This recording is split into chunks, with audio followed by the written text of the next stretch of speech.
धृतराष्ट्र ने कहा, हे संजय, धर्मभूमि कुरुक्षेत्र में युद्ध की इच्छा से एकत्र हुए मेरे तथा पांडु के पुत्रों ने क्या किया।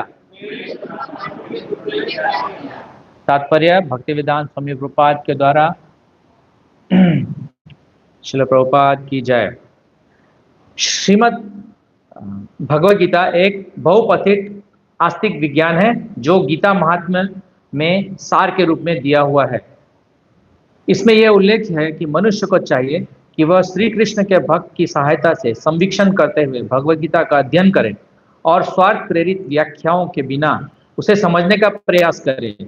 अर्जुन ने जिस प्रकार से साक्षात भगवान कृष्ण से गीता सुनी और उसका उपदेश ग्रहण किया, उसी प्रकार से स्पष्ट अनुभूति का उदाहरण भगवद गीता में ही है।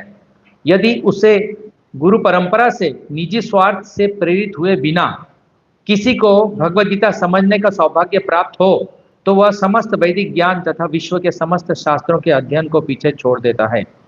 पाठक को भगवद गीता में न केवल अन्य शास्त्रों की सारी बातें मिलेगी, अपितु ऐसी बातें भी मिलेगी जो अन्यत्र कहीं उपलब्ध नहीं है।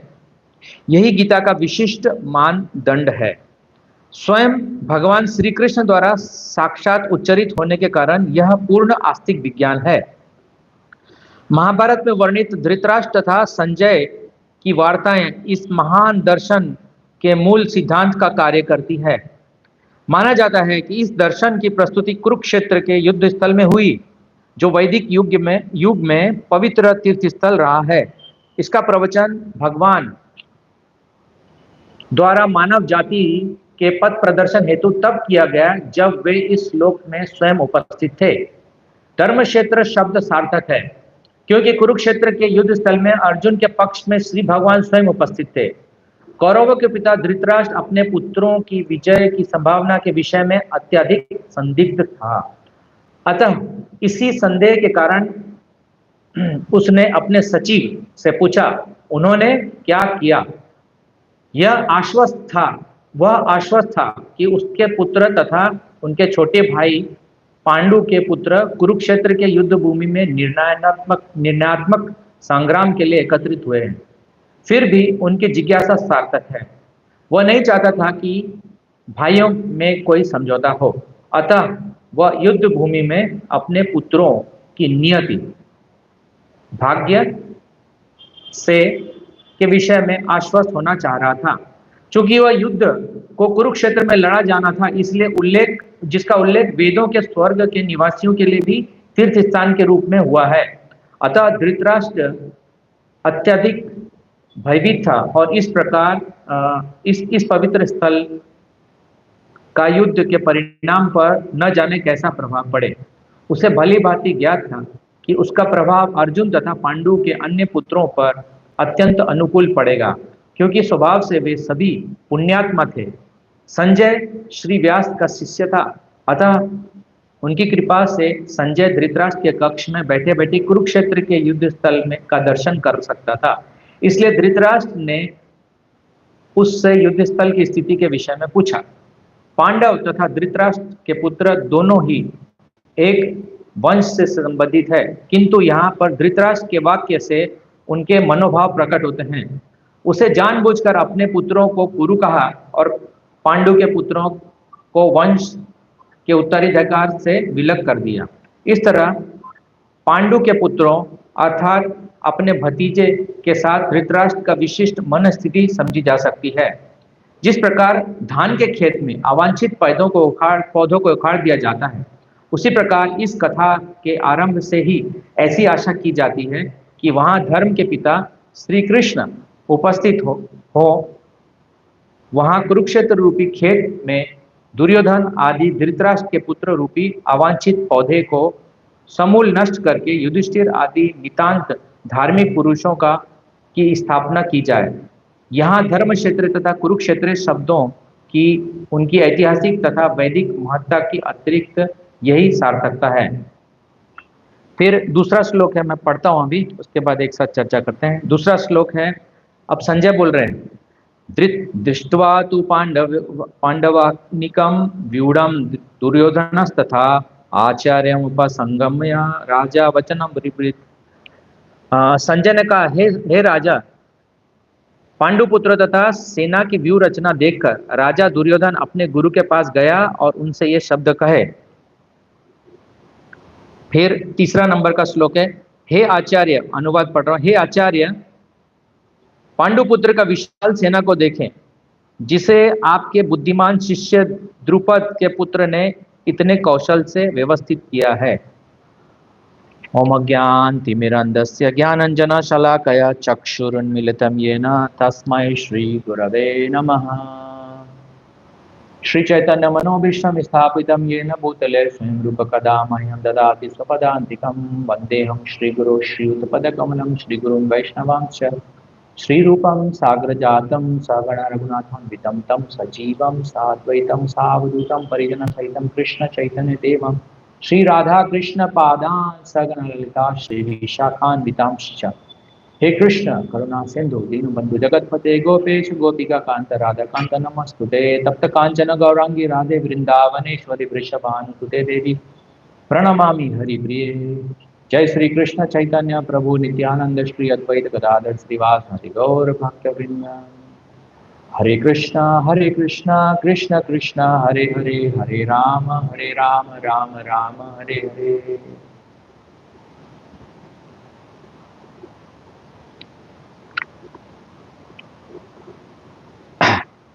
ये जो मैंने पढ़ा अभी, इसके बाद जो अभी मैंने मंत्र पढ़ा उसको बोलते हैं मंगलाचरण, है ना, मंगलाचरण।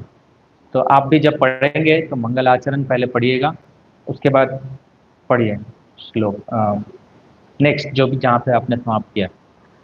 तो ये प्रार्थना है कि भगवान को प्रार्थना है, गुरु वर्ग को प्रार्थना है। गुरुन जब हम बोलते हैं, गुरुन मतलब खाली मेरे गुरु नहीं, मेरे गुरु के गुरु यानी गुरु परंपरा को एड्रेस किया है। फिर बाद में चैतन्य महाप्रभु का मंत्र है, फिर राधा कृष्ण का मंत्र है ना। तो इस तरह से फिर बाद में हरे कृष्ण महामंत्र है। देख के पढ़िएगा आप पहले, बाद में धीरे धीरे स्मरण हो जाएगा। तो हम देख सकते हैं यहाँ पर ये जो पहला श्लोक है, हमने 3 श्लोक पढ़ा है अभी। तो वास्तव में जो भगवत गीता है वो क्या है, महाभारत एक बहुत बड़ा काव्य है जो कि वेद व्यास ने दिया है, श्रील वेद व्यास, है ना। तो महाभारत जो है 1,10,000 श्लोक है, लगभग 1,10 लाख श्लोक है, सॉरी 1,10,000 श्लोक है उसके अंदर। और उसके अंदर अलग अलग पर्व होते हैं, पर्व, उसमें 18 पर्व बताए गए, 1 से लेकर 18 पर्व है। जैसे कि एक पर्व है, जैसे कि पांडव लोग जब जंगल में गए तो वन पर्व बोलते हैं, वन पर्व, वन में गए इसलिए। उसी तरह से एक पर्व है जहाँ पर भगवान ने ये उपदेश कहा है, ये गीता, उसको बोलते हैं भीष्म पर्व। तो भीष्म पर्व के अंतर्गत आता है भगवत गीता। तो 18 जो पर्व है उसमें से एक जो भीष्म पर्व है, उसके अंदर ये हमारे लिए भगवान हमको भगवत गीता दी है। गीता के महात्म्य अगर आपने पढ़ा होगा, गीता के महात्म्य में जब आप भूमिका पढ़ा होगा तो भूमिका में अंतिम के 2 या 3 पृष्ठ में आपको गीता महात्म्य बताए गए हैं। कि एक महात्म्य है कि जो भी गीता पढ़ता है, नियमित रूप से जो भी गीता पढ़ता है, रेगुलरली जो भी गीता पढ़ता है, तो उसका महात्म्य है कि जो भी गीता पढ़ता है तो उसका भय और शोक चला जाता है। लोग बोलते हैं हम टेंशन में हैं, कंफ्यूज है, समझ में नहीं आता क्या करना है, डर लगता है, जीवन की अनिश्चितता है ना, सब डरे हुए, टेंशन में, लोग आजकल टेंशन ये सब बहुत रहता है। तो उनके लिए सुझाव है कि भगवद गीता नियमित पढ़े, भय शोक आदि वर्जित। उसी तरह से एक श्लोक, एक और महात्म्य है कि इसमें कि जैसे अपन रोज स्नान करते हैं, तो हम शारीरिक रूप से शुद्ध हो जाते हैं। उसी तरह से आत्मा को शुद्ध करने के लिए क्या तरीका है? आत्मा कहाँ है शरीर के अंदर, कहाँ वास करते हैं आत्मा, हम देखेंगे आगे। शायद अगर आपने 6 सेशन अटेंड किया है तो आपको पता होगा आत्मा कहाँ वास करती है। कोई बताएगा? हृदय प्रदेश, सही है, हृदय प्रदेश, है ना।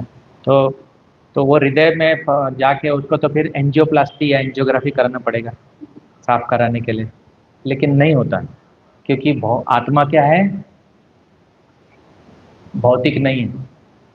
आत्मा क्या है, आध्यात्मिक है ना। वो केवल भगवान की कृपा से आप समझ सकते हैं कि आत्मा है ना। आत्मा को कैसे समझना है, वो भगवान की कृपा से ही समझा जा सकता है।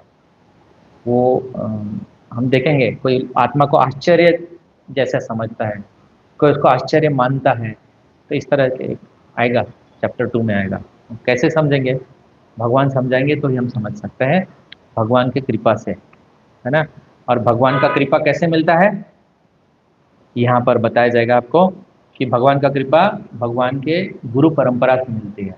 और गुरु परंपरा इसलिए है क्योंकि वो परंपरा के अंदर महान महान भक्त है उससे जुड़े हुए, है ना। तो उसके एक महात्म्य में लिखा है, भारत अमृत सर्वस्यम विष्णु वक्रादिनी श्रुतम गीता गंगोतम पित्वा पुनर्जन्म न विद्यते। गीता क्या है, महाभारत का अमृत है। कल को कोई पूछेगा आपको कि गीता क्या है, तो आप बताना गीता मतलब, अगर आपने महाभारत पढ़ लिया है तो महाभारत का जो अमृत है वो गीता है। अगर आपने महाभारत टीवी सीरियल देख लिया लेकिन गीता नहीं समझा तो आपका सब बेकार है। खाली आप कैरेक्टर का नाम बोल पाएंगे, और वो कैरेक्टर का नाम बोलेंगे तो अर्जुन बोलेंगे तो अर्जुन का, जो अर्जुन का रोल अदा किया तो वो याद आएगा। हाँ, अच्छा, पता नहीं। और फिर कृष्ण का नाम सबको पता होगा नहीं, कृष्ण कौन थे उस समय, नीतीश भारद्वाज।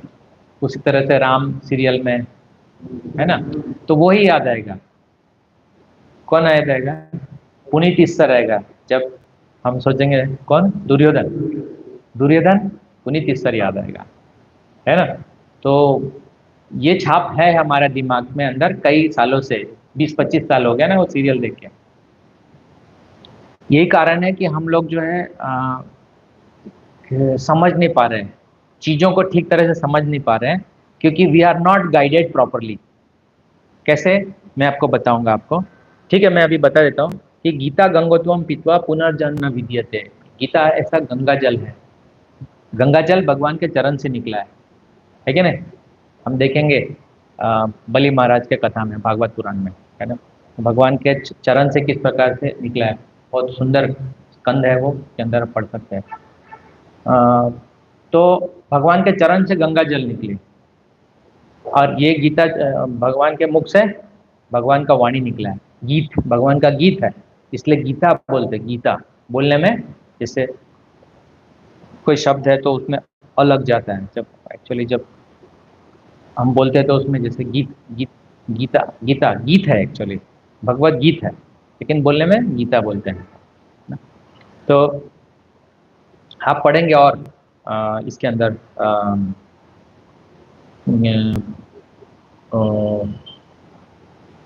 जो क्या बोलते हैं उपनिषद है, और क्या है, सूत्र, वेदांत सूत्र, वेदांत सूत्र को समझना है तो वेदांत सूत्र के भाष्य को समझना है ना।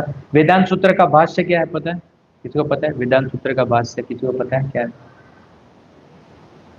हाँ हाँ, भागवत पुराण, वेदांत सूत्र का भाष्य।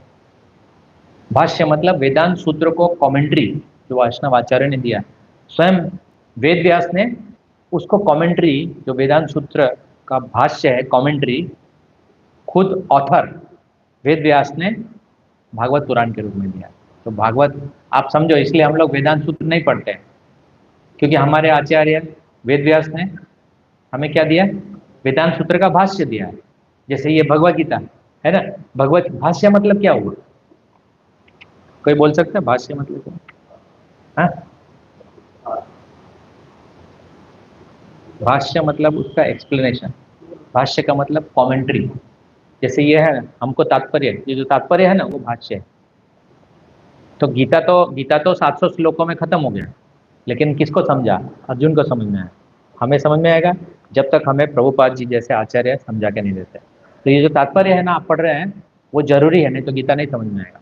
इसलिए हम आपको बार बार बोलते हैं भगवत गीता पढ़िए, खाली श्लोक पढ़ने से काम नहीं चलेगा। क्या पढ़ना पड़ेगा, तात्पर्य पढ़ना पड़ेगा और समझना पड़ेगा। तो यहाँ प्रभुपाद जी लिखते हैं स्पष्ट, क्या लिखते हैं, मैं बार बार बताता हूँ, फिर से बताता हूँ। इसके अंदर लिखा है भगवत गीता का अध्ययन करें और स्वार्थ प्रेरित व्याख्याओं के बिना उसे समझने का प्रयास करें। क्या हुआ स्वार्थ प्रेरित व्याख्या? ये पढ़ा ना हमने अभी। इसमें से बहुत सारे समझना पड़ेगा हमें।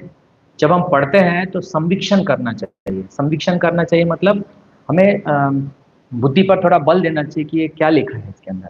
यहाँ पे लिखा है संवीक्षण करते हुए। तो जब मैंने पहली बार पढ़ा था तो मुझे कुछ पता नहीं चला था। तो मुझे प्रभुपाद जी ने मतलब कई प्रवचन में बताया कि आप भगवत गीता पढ़ते रहिए प्रार्थना के मूड में, प्रेयरफुल मूड में पढ़ना चाहिए। नॉट कि मुझे समझ में नहीं आया, नहीं नहीं मैं समझ गया लेकिन मैं किसी को पूछूंगा नहीं, मुझे पता चल गया लेकिन मैं बता नहीं सकता लेकिन मुझे पता है। ऐसा नहीं है, चीटिंग मत करें अपने साथ, अपने से चीटिंग मत करो, पूछ लो। और किससे पूछो? 13वां अध्याय में भगवान खुद बोल रहे हैं इस बात को। 13वां अध्याय जब पढ़ेंगे भगवान खुद बोल रहे हैं ये जो क्षेत्र, क्षेत्रज्ञ, ज्ञान और ज्ञेय, चिंता मत कीजिए सब आएगा आगे, है ना, सब मैं बताऊंगा एक एक करके जहां तक कि मेरा क्षमता है। तो उसमें बताया कि ये जो है क्षेत्र के बारे में बहुत लोगों को कंफ्यूजन है ना, बहुत लोगों को कंफ्यूजन है कि शरीर के अंदर आत्मा रहता है, परमात्मा रहता है, तो फिर परमात्मा है तो फिर हम भगवान क्यों नहीं हुए? और बहुत लोग मान लेते हैं, ऐसा सुन लेते हैं और मान लेते हैं कि हम देखो भगवान है। और बहुत से ऐसा भ्रमित लोग ऐसे चल रहे हैं, अपने आप को भगवान मानते हैं, है ना। लेकिन भगवान ये बता रहे हैं 13वें अध्याय में, डायरेक्ट भगवान ने बोला है। 13वें अध्याय के 19वें श्लोक में भगवान ने बताया, आज ही मैंने पढ़ा, याद हो गया इसके कि अ, कि केवल मेरे भक्त के कृपा से ही ये बात आप समझ पाएंगे। समझ रहे हैं? मेरे भक्त जिससे प्रभुपाद जी जो समझाते हैं ना, इसलिए हमें प्रभुपाद जी के ऊपर बहुत फेथ होना चाहिए इसलिए मैं बार बार बोलता हूँ कि प्रभुपाद जी के ग्रंथ को आप पढ़िए, क्योंकि प्रभुपाद जी का ग्रंथ पढ़ने से ही आपको फेथ आ जाएगा। अभी फेथ के बारे में बहुत हम चर्चा करने वाले हैं, है ना, बाद में धीरे धीरे जैसे जैसे समझ में आएगा, जैसे जैसे आगे जाएंगे हम। जस्ट जस्ट आप, है ना, एक खाली श्रद्धा रखिए कि आपको क्लास में आना है, बस इतना रखिए, आपको सब पता चल जाएगा। इसमें लिखा है क्या, देखिए एक और रहस्यमय बात लिखा है इसके अंदर। पाठक को भगवत गीता में न केवल अन्य शास्त्रों की सारी बातें मिलेगी, अपितु ऐसी बातें भी मिलेगी जो अन्यत्र कहीं उपलब्ध नहीं है। जब मैंने पहली बार पढ़ा था तो मुझे समझ में नहीं आता क्या हुआ। अभी मैं बहुत सुनता हूँ, बहुत पढ़ता हूँ, बार बार सुनता हूँ, तो मुझे अभी पता चल गया। इसका मतलब क्या है कि गीता ही ऐसा एक ग्रंथ है जिसको निर्णय शास्त्र बताया गया है। निर्णय शास्त्र, निर्णय मतलब देखो सब शास्त्र में बताया गया कि देखो पीपल में पानी डालना चाहिए, गौ का सेवा करना चाहिए, गाय का सेवा करना चाहिए। अ, ऐसे बहुत सारा जगह आपको मिलेगा, है ना। अ, गंगा में स्नान करने से हम पवित्र हो जाते हैं, ये भी ठीक है सही है। लेकिन निर्णय शास्त्र दिया है वो है, निर्णय शास्त्र ये है कि इसमें वास्तव में लिखा है कि पूजा किसका करना चाहिए अल्टीमेटली, इसलिए निर्णय शास्त्र है ना। फाइनल जो जजमेंट है ना वो इसके अंदर है। आप समझ रहे हैं? अभी पुनर्जन्म का विज्ञान, पुनर्जन्म के बारे में बहुत जगह चर्चा है, हम देखते हैं अजामिल कथा है, ऑफकोर्स वो तो भागवतम में है, तो वो तो भगवत गीता का ही एक्सप्लेनेशन है। पुनर्जन्म का विज्ञान, जैसे कि अ, एक जन्म होता है फिर दूसरा जन्म होता है, ये सब बातें। तो पुनर्जन्म के बारे में स्पष्ट है गीता के अंदर, दूसरे अध्याय में हम पढ़ेंगे पुनर्जन्म का विज्ञान। और पुनर्जन्म होता है अगर आपने ये प्रूव कर दिया। देखिए अभी गीता को लोग बहुत सेंटिमेंटल लोग मानते हैं, वो इसलिए मानते हैं कि हम हिंदू है इसलिए मानते हैं, तो वो लोग खाली ऊपर ऊपर से पढ़ते हैं। लेकिन गीता को प्रभुपाद जी ने कैसे बताया, संवीक्षण करते हुए पढ़ना चाहिए। जब हम संवीक्षण करते हुए पढ़ेंगे ना, तो हम इसमें बहुत आनंदित होंगे पढ़ के। और आनंदित होंगे तो आप जब आनंदित होंगे तो आपको लगेगा कि इसका ज्ञान दुर्लभ है ना, इसको बताया जाए, है ना। 18वें अध्याय में भगवान बोलते हैं ये ज्ञान जो मुझे, ये ज्ञान का जो प्रचार करता है वो मुझे बहुत प्रिय है ना। कोई श्लोक बोलना चाहेगा? 18.69, न च तस्मान मनुष्येषु। आप लोग कितना पुस्तक वितरण करते हैं, मैं कितने बार बोलता हूँ इस श्लोक, हर साल बोलता हूँ मैं। न च तस्मान मनुष्येषु कश्चिन्मे प्रियकृतम, है ना। 18.69 लिखो, आप लिखो लिखो, लिखते जाओ, जो भी है ना याद नहीं रहता सुनने। आप कब ये चैनल कब ये वीडियो देखने वाले हो, वापस लिखते जाओ, है ना। जो भी मेरे मेरे मुंह से निकलता है, जो भी मैं पढ़ रहा हूँ, लिखते जाओ, आपके जीवन में काम में आएगा। तो इसमें ऐसी भी बातें मिलती है जो और कहीं नहीं मिलेगी, जैसे कि पुनर्जन्म का विज्ञान एक है। दूसरा इसके अंदर बताया है योग शास्त्र। वैसे योग के बारे में बहुत सारे ग्रंथ है, जैसे पतंजलि ऋषि ने बहुत सारे लिखे हैं, उसमें और भी बहुत सारे ऋषियों ने लिखा है। लेकिन निर्णायक इसके अंदर योग योग के बारे में बताया, योग के बारे में। फिर इसके अंदर और भी क्या लिखा है, पुनर्जन्म हो गया। फिर मैंने बताया कि पूजा किसका करना चाहिए स्पेसिफिकली, है ना। और क्या लिखा है इसके अंदर, और दैवी और आसुरी गुण के बारे में। दैवी यानी कि गॉडली गॉडली क्वालिटीज, और आसुरी यानी कि आसुरी मतलब डिमोनियक, हाँ। तो दोनों के बारे में बताया। तो ये 16वें अध्याय में पूरा है, ये बात 16वें अध्याय में पूरा दिया है, ठीक है। फिर उसी तरह से बताया कि भौतिक जगत और आध्यात्मिक जगत। अब यार साइंटिस्ट लोग जो है, मैं साइंटिस्ट हूँ, इसलिए मैं साइंटिस्ट लोग का बात बार बार करूँगा। और मेरे गुरु महाराज ने मुझे बताया कि हाँ साइंटिफिक रूप से प्रचार करना है, तो मैं वैसे करता हूँ। तो याद आया मुझे, एक बुक है प्रभुपाद जी का, एक बुक है लाइफ कम्स फ्रॉम लाइफ। अगर आप साइंटिफिक बैकग्राउंड रखते हैं तो वो बुक जरूर पढ़िए। जीवन का मूल है जीवन, गुजराती में जीवन ने मूल है जीवन, वो जरूर पढ़िएगा। तो इससे आप जो साइंटिफिक तरह के लोग, साइंटिस्ट लोग, इंजीनियर्स लोग, डॉक्टर्स लोग अगर वो होंगे, उनके बीच में आप ये बुक लेके प्रचार कर सकते हैं। और एक और बुक है the science of self realisation, है ना। एक और बुक है द कमिंग बैक, पुनर्जन्म का विज्ञान, है ना। आप लिख सकते हैं ये सब, अगर आपको याद है तो कोई बात नहीं। फिर भौतिक जगत जो है, साइंटिस्ट लोग हमें भौतिक जगत के बारे में ही जानकारी देते हैं, और कुछ उनके पास एक्सेस नहीं है। उनको जो दिखता है वो मानते हैं, जो नहीं दिखता वो सोचते हैं वो सब ठीक है, बाद में हम रिसर्च करेंगे, अगले साल, अगले 10 साल में, अगले 200 साल में हम करेंगे, ऐसे सब बातें बोल के हमें क्या बोले हम उल्लू बनाते हैं, उल्लू ही बनाते हैं।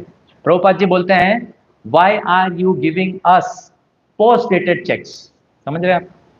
मैं आपको अगर बोलूंगा कि मैं आपको ना 1 करोड़ रुपए देता हूँ, चेक में लिख के देता हूँ, लेकिन ये ना अगले साल के लिए, नहीं अगले नहीं, 10 साल के बाद आप ले लेना मेरा पोस्ट। 10 साल के बाद क्या अगले दिन में नहीं रहने वाला हूँ।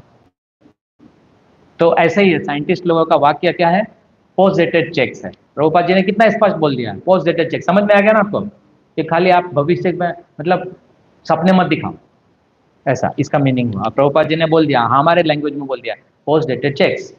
ठीक है, फिट गया, फिट गया, फिट हो गया दिमाग में, ठीक है। तो ये बात है। फिर दान क्या करना चाहिए, दान किसको करना चाहिए। बहुत से लोग बोलते हैं दान करना चाहिए, दान बहुत बड़ा धर्म है, लेकिन दान किसको करना चाहिए वो भी लिखा है इसके अंदर, है ना। कौन से अध्याय में मिलेगा आपको, 17 और 18 अध्याय में मिलेगा, ठीक है, ये मिलेगा आपको। फिर सेवा किसकी करनी चाहिए वो भी मिलेगा, है ना। फिर ये ग्रंथ को 3 भागों में बांटा गया है। ये भगवत गीता जो है 3 भागों में बांटा गया है। वो कैसा है कि पहला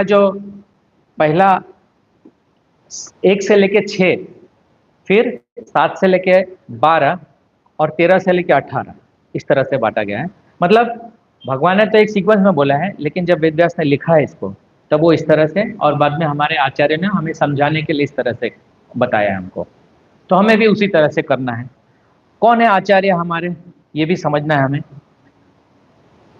मैंने बताया आपको भाष्य, ये सब समझना चाहिए। जो मैं बार बार बोल रहा हूँ ना, बार बार बोलूंगा आपको, ये शब्द आएगा, भाष्य, कमेंटरीज, तात्पर्य, है ना, आएगा बार बार। तो ऑथराइज्ड कमेंट्री, मैंने बार बार बोला है कि हमें आपके पास, हमने आपको बताया कि गीता यथारूप क्यों पढ़ना चाहिए, आपको सब पता है, लेकिन बार बार ये समझना चाहिए कि यही क्यों पढ़ना चाहिए। अगर कोई आपको बोले कि आप मेरे पास है भगवत गीता, लेकिन कोई दूसरा है, तब आप क्या बोलेंगे, क्या बोलेंगे आप। हाँ, ये बोलना है हमको। इसका मतलब है कि आपने गीता पढ़ा है और कन्विंस है, तब वही बोल सकता है। नहीं तो क्या बोलेगा, ठीक है इसको क्या बोलेंगे, उसके पास तो पैसा नहीं है खरीदने के लिए, है तो क्यों पैसा वेस्ट करे, ये सब दिमाग में आएगा। हम उसके एंगल से सोचेंगे। दैट इज नॉट दया। दया वो नहीं है। ठीक है। फिर हम बता रहे आपको कि जो 1 से 6 जो है अध्याय, उसको हम लोग बोलते हैं कर्मयोग, समझते हैं उसको। कर्मयोग को समझने के लिए है।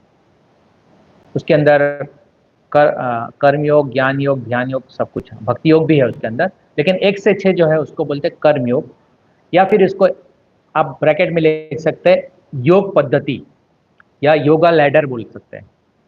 फिर 7 से 12 जो है उसको बोलते हैं भक्ति योग,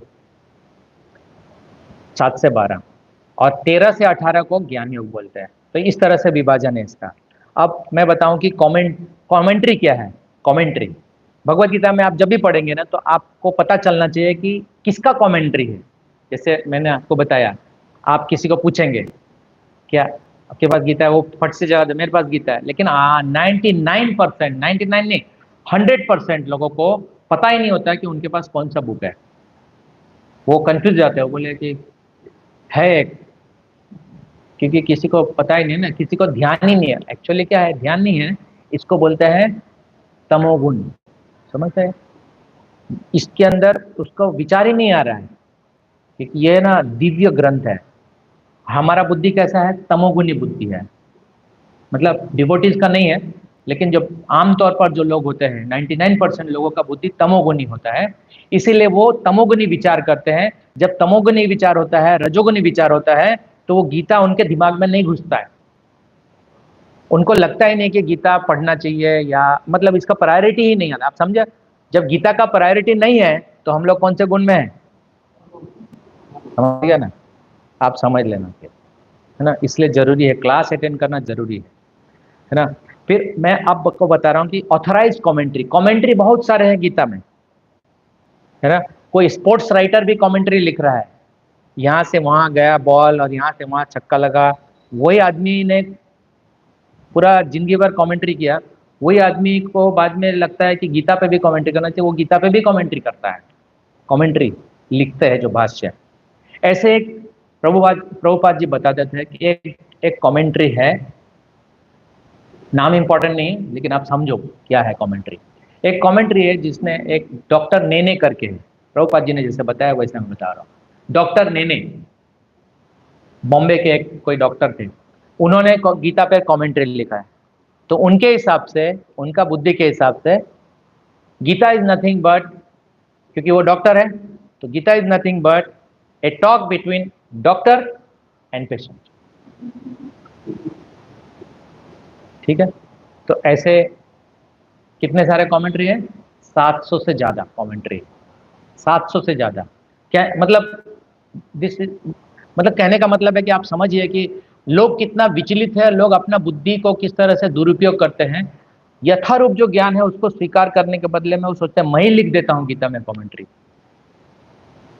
और दूर, ये सबसे बड़ा क्राइम है, समझे ना? जो क्रिमिनल है ना, वो तो हमको पता चलता है कि ये हमारा नुकसान करने वाला है, ये चोर है, ये हमारा घर लूटेगा, ये डाकू है या मर्डरर है, हमें पता चल जाता है कि वो खराब आदमी है, तो हम उससे बच सकते हैं। लेकिन जो ऐसे लोग हैं जो गीता को विकृत रूप में प्रस्तुत करते हैं, वो पूरा समाज के लिए डेंजर है, समाज के लिए डेंजर है, मनुष्य जाति के लिए डेंजर है, क्योंकि गलत मैसेज देता है वो, है कि नहीं? इसलिए बहुत इंपॉर्टेंट है, गीता परंपरा से पढ़ना चाहिए। गीता में कौन सा कमेंट्री होना चाहिए, तो कमेंट्री ऐसा, उनका कमेंट्री एक्सेप्टेबल है।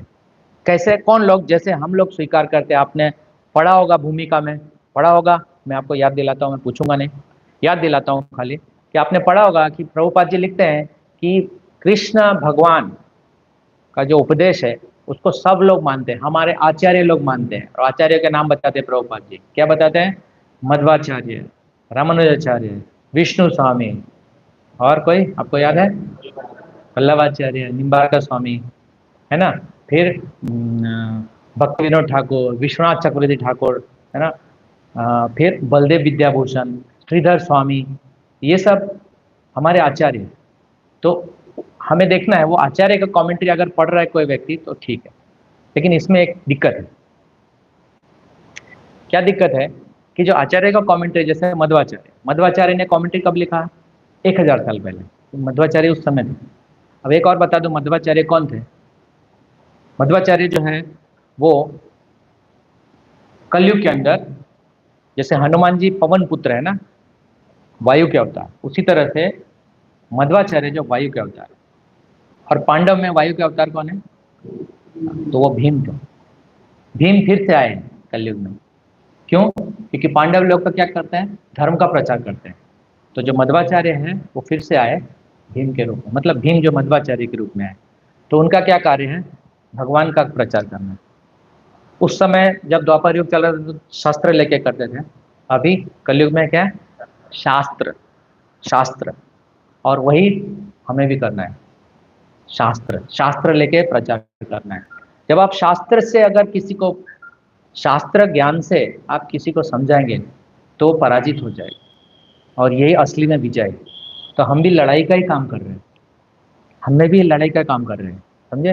तो हमें लड़ना चाहिए कि नहीं लड़ना चाहिए? ये लड़ने से हम वास्तविक में अहिंसा करते हैं। अहिंसा, है ना? उनके जो विकृत बुद्धि है उसके अंदर भगवान का उपदेश डाल देते हैं। हम नहीं डालते, हम तो एक माध्यम बनते हैं, और हमको भी यही करना चाहिए, ठीक है? तो मध्वाचार्य, रामानुजाचार्य, ये सब सब आचार्य हैं। तो मैं आपको बता दूं, मध्वाचार्य ने जो कमेंट्री लिखा है वो गीता भाष्य है। श्रीधर स्वामी ने जो लिखा है वो सुबोधिनी भाष्य है। विश्वनाथ चक्रवर्ती ठाकुर ने लिखा है सारार्थ वार्षणी। भक्ति विनोद ठाकुर ने लिखा है रसिक रंजन। और हमारे बलदेव विद्याभूषण ने लिखा है, किसी को पता है? गीता भाष्य। वही गीता के भाष्य पर जब आप लिखते हैं, खोलते हैं ना, तो ये दिखता है गीता भाष्य। यहाँ पे लिखे हैं, यहाँ पे ये देखिए, श्री बलदेव विद्याभूषण, उनके कमेंट्री पर आधारित प्रभुपाद जी ने लिखा है Bhagavad Gita as it is. इसलिए हमको पता होना चाहिए कि प्रभुपाद जी ने किसके कमेंट्री लिए हैं? बलदेव विद्याभूषण के कमेंट्री पर से तात्पर्य लिखा है। ऑफकोर्स प्रभुपाद जी जब लिखते हैं तो अन्य आचार्य को भी कमेंट्री लेते हैं, क्योंकि हमें क्या करना है, याद रखना चाहिए। मैंने बताया अभी कक्षा के शुरू होने से पहले, गुरुन, गुरुन का मतलब क्या है? गुरु वर्ग जो हमारे ऊपर है, जो परंपरा में है, वो सब गुरु है। एक हमारे दीक्षा गुरु होते हैं, शिक्षा गुरु होते हैं, लेकिन ये सब मिला के गुरु होते हैं। तो वो जो गुरु है, पूर्ववर्ती आचार्य, जहाँ प्रभुपाद जी है, फिर प्रभुपाद जी के गुरु महाराज भक्ति सिद्धांत महाराज, फिर षट गोस्वामी, ये सब जो है गुरु वर्ग है। उसी तरह से अन्य परंपरा, जो अन्य वैष्णव परंपरा है, उसमें भी जो आचार्य हैं, जो गुरु है, उनको हमको स्वीकार करना है, ठीक है? ऐसा नहीं कि वो दूसरे का आचार्य, दूसरे आचार्य है, हम ऐसा नहीं, छोटी बुद्धि, ऐसा नहीं करना चाहिए। हमें चारों परंपरा के आचार्यों का कमेंट्री स्वीकार करना है, ठीक है? तो ये सब कमेंट्री है, ठीक है? अभी इसके पहले एक और चीज जानना जरूरी है हमें, कि महाजन क्या होता है। जैसे मैंने बताया गुरु आचार्य जो है, अब उसी तरह से महाजन होता है। आपको पता होना चाहिए महाजन कौन है। तो महाजन, जैसे कि नाम बता रहा है, महाजन, जन मतलब व्यक्ति, और महा मतलब मतलब महात्मा बोल सकते हैं। भगवत गीता के अनुसार आप देखेंगे 9th चैप्टर में, भगवत गीता के अनुसार महाजन वो व्यक्ति है जो दैवी प्रकृति में रहते हैं। महात्मा नस्तु पार्थ दैवी प्रकृति में स्थिता, जो दैवी प्रकृति में रहते हैं, भगवान के आदेश में जो चलते हैं ना, उसको महाजन बोलते हैं। तो भागवत में लिस्ट है महाजनों का। तो 12 महाजन का नाम हमें पता होना चाहिए। श्लोक संख्या भागवत पुराण के अंदर स्कंद 6 अध्याय 3 और श्लोक संख्या 20 में बताया गया है 12 महाजन। लिख लो आप नाम। ब्रह्मा, नारद, शंभु यानी शिव जी, फिर कुमार, कपिल, मनु, फिर बाद में प्रहलाद, जनक, भीष्म, और बाद में बलि महाराज, सुखदेव गोस्वामी, और बाद में यमराज। ये सब 12 महाजन है। क्यों मैंने बताया 12 महाजन का नाम? क्योंकि हमें अभी से प्रैक्टिस होना चाहिए, अभी से हमको स्वीकार करना चाहिए कि ये सब अथॉरिटी है। अगर हम किसी का बात सुनना है तो इन महाजनों के द्वारा स्वीकार किया गया बात को ही हमको स्वीकार करना है, क्योंकि ये महाजन ऐसे हैं जिन्होंने भगवान को यथारूप समझा है, और उन्हीं की कृपा से हम भगवान को समझ पाएंगे। Without accepting mahajan, without accepting the authority of the Vaishnava parampara, you can not get Krishna. 11वें स्कंद भागवत पुराण में आएगा, श्लोक याद करवाऊंगा मैं आपको। आचार्यम माम अभिजान्यात न अवमान्या, मतलब जो आचार्य है, आचार्य को समझो कि मैं ही हूं। भगवान बोल रहे हैं जो आचार्य है ना, वो मेरा रिप्रेजेंटेटिव है, जैसे प्रभुपाद जी। तो हमें प्रभुपाद जी का बात मानना चाहिए, या प्रभुपाद जी के परंपरा में जो आचार्य जो गुरु है उनका बात मानना चाहिए। क्यों? क्योंकि वो बोल रहे हैं, भगवान बोल रहे हैं कि वो मैं ही हूँ। वो जो बोलते हैं, वो जो लिख के गए हैं, वो हमारे लिए जरूरी है, क्योंकि उन्होंने भगवान का साक्षात्कार किया है ना। हम जैसे लोग जो इन्हें शिप में है, जो डूबने वाले हैं, अब नहीं डूबेंगे, समझे? क्योंकि captain of the ship is Prabhupada. ठीक है, तो ये महाजन का समझ लीजिए, महाजन ये होंगे, 12 महाजन ये। अब 12 महाजन को जो मानने वाले हैं वो भी महाजन, जैसे इसमें प्रभुपाद जी का नाम नहीं है, इसमें अन्य आचार्यों के नाम नहीं है, लेकिन कहने का मतलब है कि जैसे आप ये कनेक्ट, ये पावर हाउस से कनेक्ट हो गए ना, आपने अप्लाई किया, प्रोसीजर किया, और आपने कनेक्शन ले लिया, इलेक्ट्रिकल कनेक्शन, तो आपको वही लाइट मिल रहा है जो पावर हाउस से सप्लाई किया। एक बार कनेक्शन हो गया था, आप इस रूम में प्रकाशित हो गए, लाइट आ गया। तो इसी तरह से एक बार कनेक्शन होना चाहिए हमारा। बिना कनेक्शन के आपके जीवन में प्रकाश नहीं होगा, जैसे कि बिना इलेक्ट्रिसिटी के इस रूम में प्रकाश नहीं होगा। ठीक है, तो इसलिए हमको उनको मानना जरूरी है, आवश्यक। तो ये हो गया महाजनों की बात। अब मैं क्यों महाजन बताया हूं? क्योंकि इसमें आएगा भीष्म पितामह आएंगे, है ना। बहुत से लोग समझते हैं, क्योंकि आचार्य के द्वारा नहीं सुना है ना महाभारत, आचार्य के द्वारा नहीं सुना है, इसलिए वो भीष्म पितामह को वो खाली पांडवों के शत्रु के रूप में समझते हैं, समझ रहे? उसी तरह से बहुत सारे चीज आएंगे ऐसे, महाभारत में बहुत सारे ऐसे कथा आएगा जिससे आपको लगेगा कि ये तो ये कैसे हो सकता है। बहुत लोग मुझसे पूछते हैं, अभी एक आदमी मेरे को व्हाट्सएप में मैसेज कर रहा है, वो पूछ रहा है कि पांडव लोग धार्मिक है तो जुआ क्यों खेला, तो धार्मिक कैसे हुआ? यही नहीं, एक बहुत बड़े प्रसिद्ध कथाकार है गुजरात में, उन्होंने भी ऐसा स्टेटमेंट दिया कि पांडव लोग तो बहुत सबसे बड़ा अधार्मिक वही थे। तो फिर प्रवचन किसके लिए दे रहे हो? लेकिन लोग सुनने जाते हैं, समझा, बिकॉज दे आर सेंटिमेंटल। ये भी समझ लेना आप, सेंटिमेंटल मतलब क्या हुआ। हमें सेंटिमेंटल नहीं होना है, हमें कैसा होना है, उसका ऊपर क्या है, सेंटिमेंटल का विरुद्ध शब्द क्या है, शास्त्रिक। तो हमें शास्त्र के द्वारा सम्मत है वही चीज को स्वीकार करना है। ऐसा ना हो कि रामायण सीरियल देख रहे हैं, महाभारत सीरियल देख रहे हैं, वो पांडव लोग वन में जा रहे हैं तो दुखी हो गए, सब रो रहे हैं, तो टीवी में रो रहे हैं, हम लोग भी रो रहे हैं, है ना। फिर बाद में जैसे ही टीवी खत्म हुआ, फिर तो बोले अरे अरे चाय लाओ, पकौड़े लाओ, तो वो सेंटिमेंट हो गया। यही चल रहा है, दैट वी शुड अवॉइड। इसलिए हमें सिस्टमैटिक साइंटिफिक रूप से हमको प्रभुपाद जी दिया वो समझना है। ठीक है, ये हो गया। फिर अभी और एक चीज है जो मैं आपको बताना चाहता हूँ कि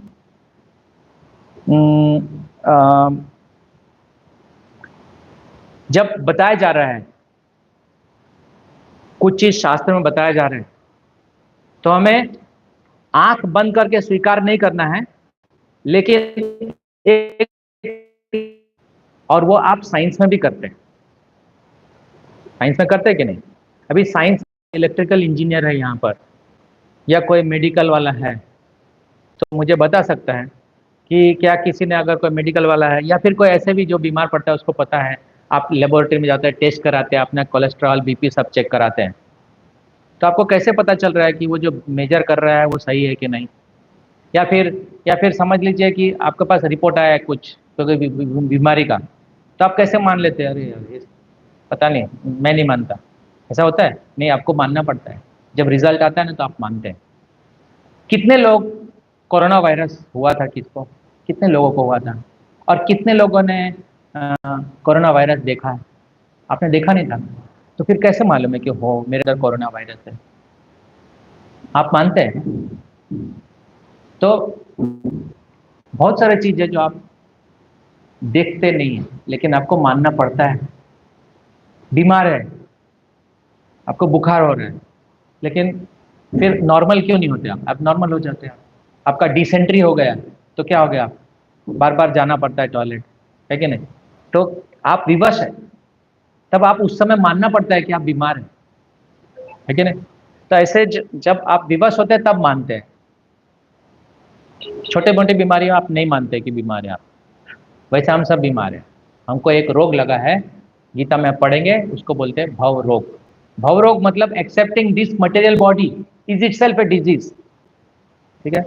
और जैसे ही हम ये बॉडी को स्वीकार करते हैं ना, उसी समय हम ये फेस करते हैं सब। कैसे, ये जो धृतराष्ट्र बोल रहे हैं यहाँ पर, धृतराष्ट्र का मनोभावना बताया आपने, समझ लिया ना।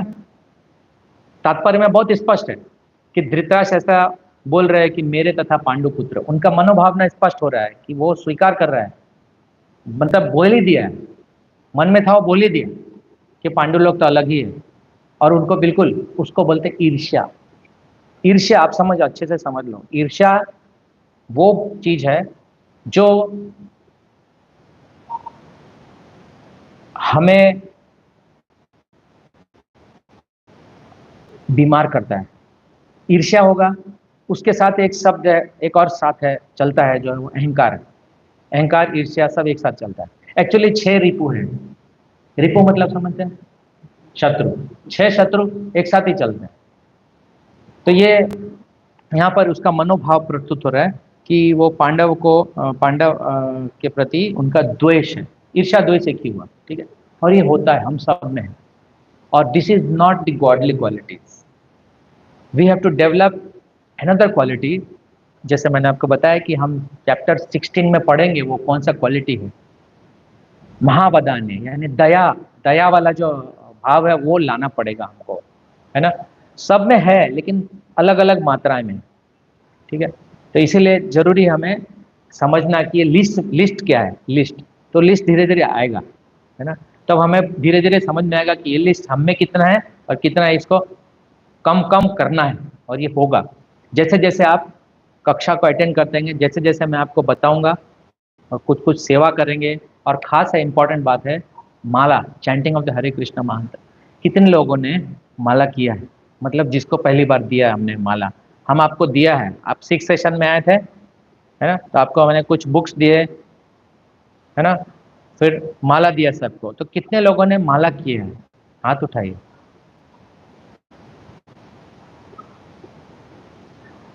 बाकी लोग, बाकी लोग ने मेरे स्टेटमेंट को क्या किया, नेग्लेक्ट किया। सो दिस इज अवज्ञा एक्चुअली। आप समझे, छोटा छोटा चीज जो है अवज्ञा है।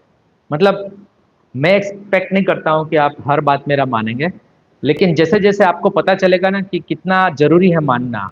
आज्ञा पालन समस्त गुणों की जननी है, याद रख लेना एक बात।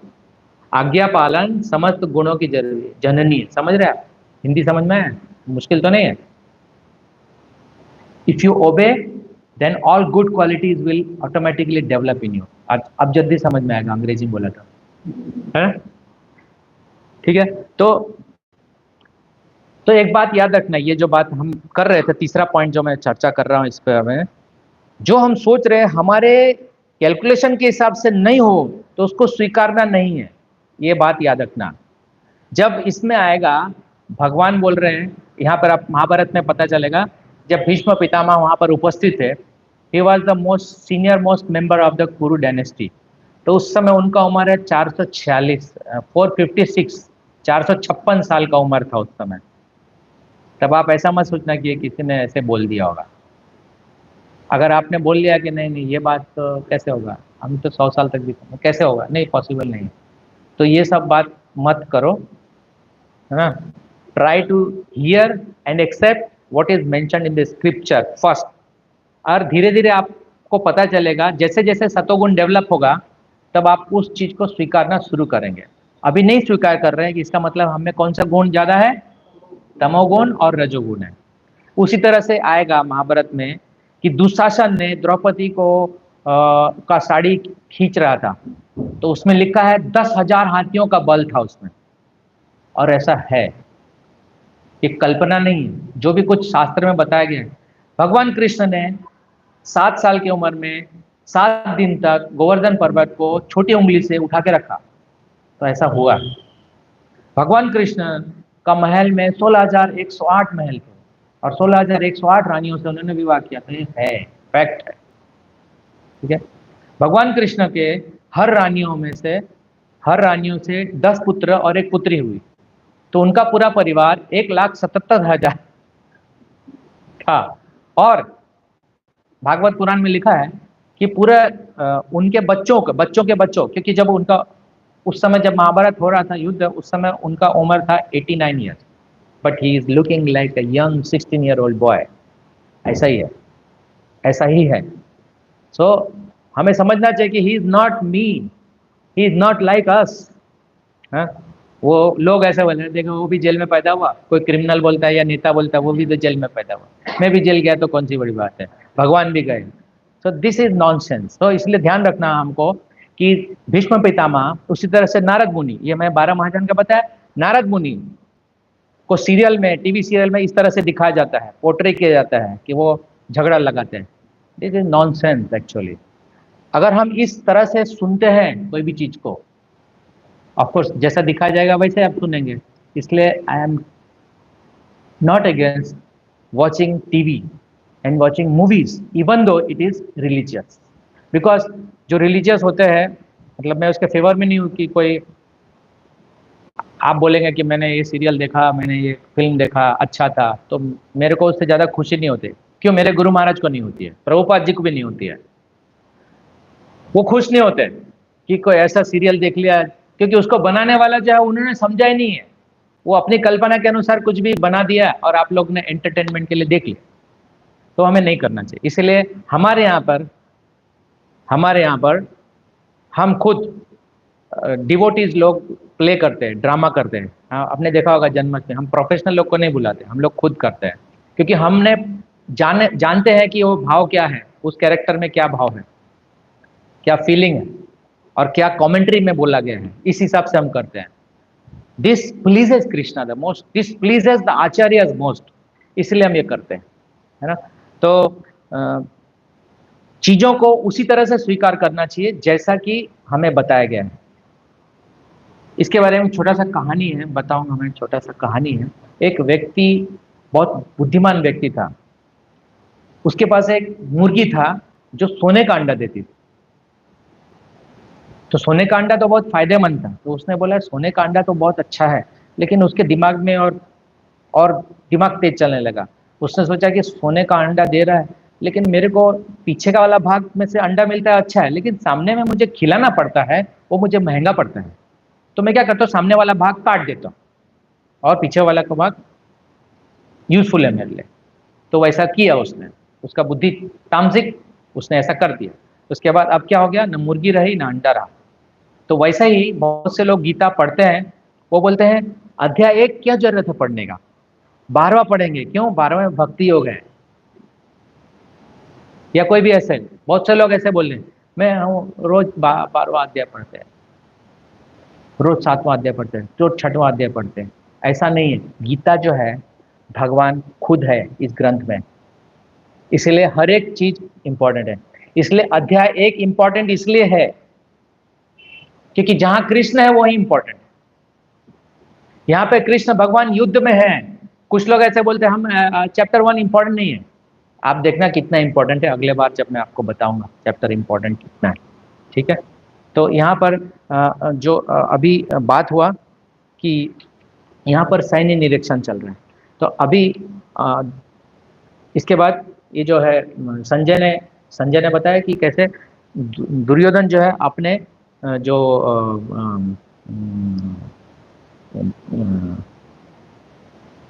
द्रुपद नहीं, दुर्योधन जो है किसके पास गए? द्रोणाचार्य के पास गए। तो द्रोणाचार्य के बाद कैसे बोला, क्या डिप्लोमेसी है, वो बताया, वो मैं अगले बार चर्चा करूंगा। और उसके साथ मैं 15 तक जाऊंगा, 15 अध्याय तक। तो मेरा रिक्वेस्ट है आप सब 15 श्लोक तक आप पढ़ के आइए। ठीक है। और आप सोचिए, संवीक्षण कीजिए कि इसका क्या अर्थ हुआ, और बाद में मैं चर्चा करूंगा और आप पूछ सकते हैं, ठीक है। हरे कृष्णा। श्रील प्रभुपाद की जय। अब आपका कोई प्रश्न है तो